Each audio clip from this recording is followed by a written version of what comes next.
We all know that we live in We all know that we live in distracting times. The term attention economy was coined by the psychologist, economist, and Nobel laureate Herbert A. Simon, who said that a wealth of information creates a poverty of attention. Not only is the human mind full of internal distractions at the best of times, we are now also constantly fighting against a range of powerful external stimuli clamoring for us to put what we're doing down and check our phone, answer that email, and so on. This rewiring of our brains makes focused practicing extremely challenging, but practice we must, because as we all know, practice makes perfect. So I've put together a few of my favorite tips and philosophies to help you get the most out of your time with your instrument. Being accountable to others and yourself. It's an incredibly common human trait when you're starting a new venture of some kind, be it playing the guitar or going to the gym, to become super excited about it and tell absolutely everyone who'll listen all about it in a fit of enthusiasm. The reality of learning an instrument or going to the gym is that most people quit or plateau.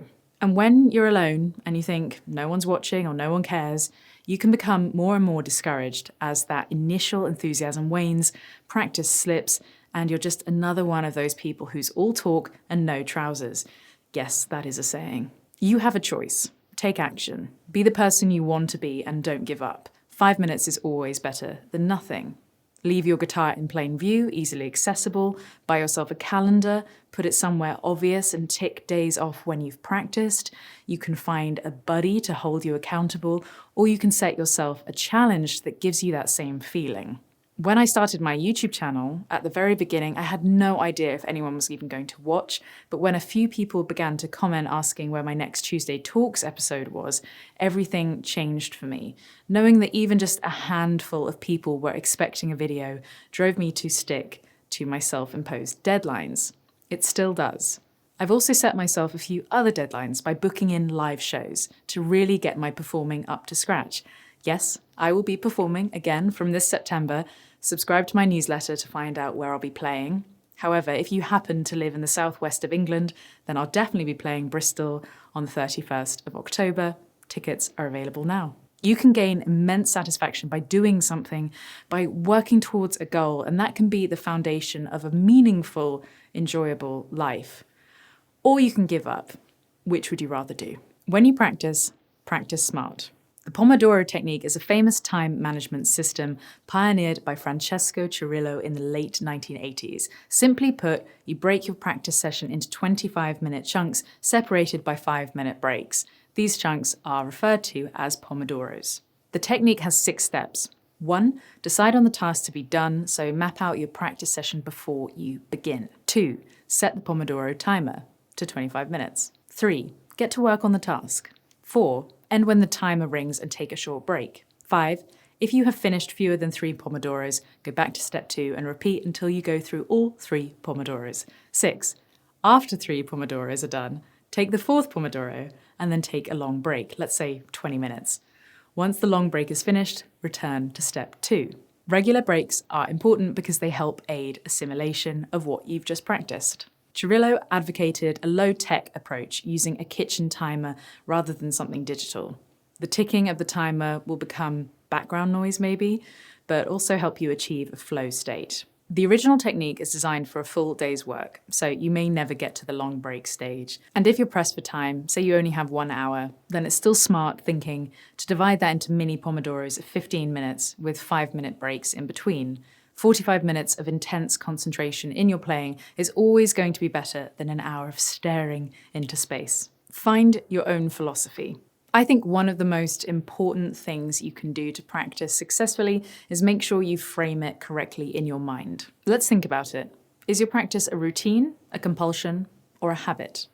The definition of the word routine is a customary course of action, more or less mechanical performance of certain acts or duties. The etymology of the word comes from the 1670s, from the French routine, meaning the usual course of action, beaten path. Now, the beaten path might be good for some, but it's unlikely to truly excite you. A routine gets boring. If practice is a chore, then it's going to be hard to stick with. Let's also consider compulsion, which derives from the early 15th century French word compulsion, meaning a coercion or application of force to someone overwhelming his preferences. If you only practice when you feel compelled to do so, then you're not going to be consistent in your playing and you're unlikely to improve. Now, a habit sits somewhere between routine and compulsion. Habits are actions that are repeated regularly and automatically. The word habit comes from the Latin word habere, which means to have and to consist of. Another interesting etymology derivation is the Latin word habeo, which means to hold and to keep. A habit is a custom continued so steadily as to develop a tendency, either physical or moral, to keep it up. If you think of your practice time as a habit, then you'll find it hard to give up rather than hard to begin. There's a great quote, often misattributed to Aristotle, that says, "We are what we repeatedly do. Excellence, then, is not an act, but a habit." This actually came from the 1926 book, The Story of Philosophy by Will Durant, who was paraphrasing Aristotelian ideas. The 2-day rule. I learned this tip from Matt Diavella, whose channel, if you're not familiar, has a ton of great videos on productivity tips, but simply, the 2-day rule means no 2 days off in a row, because more than 2 inevitably leads to 3 or 4 and 5, and that can be followed by feelings of regret and guilt, leading to a terrible feedback loop of dread. If you take ownership of your practice time with this simple rule, then you're far more likely to build that consistent habit. It helps you fight back against the urge to say, I'll just do that tomorrow. So if you have a big night out on Friday, go ahead and allow yourself a day off on Saturday, but make sure you've scheduled time for Sunday in advance. That way you can enjoy whatever you're doing and know that you'll stick to your regime.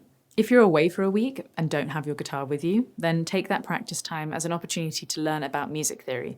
Don't let the discipline slip. Finally, appreciate the moment. When you think about it, we really only ever exist in this particular moment. Everything that's happened to you before has passed by, and everything in the future is yet to happen. We often go about our lives like we're in a cloud, thinking about what we've said to someone that day or daydreaming about something we're yet to do. But in this particular moment, none of that stuff even matters, because in this moment, you have a guitar in your hand and you have time to play it. That should be your number one priority, not thinking about what you're going to do later or what you did a few days ago. There exists a you in a past moment stuck in a meeting or in traffic who would do anything to hold the guitar you have in your possession right now. Consider how lucky you are to have the time and space and freedom and knowledge to play this instrument. So don't let that go to waste. And that is definitely a message to myself. Thank you so much for watching this video. I really, really hope you learned something. And well, let me know what you thought in the comments below. But otherwise, I'll be seeing you very, very soon.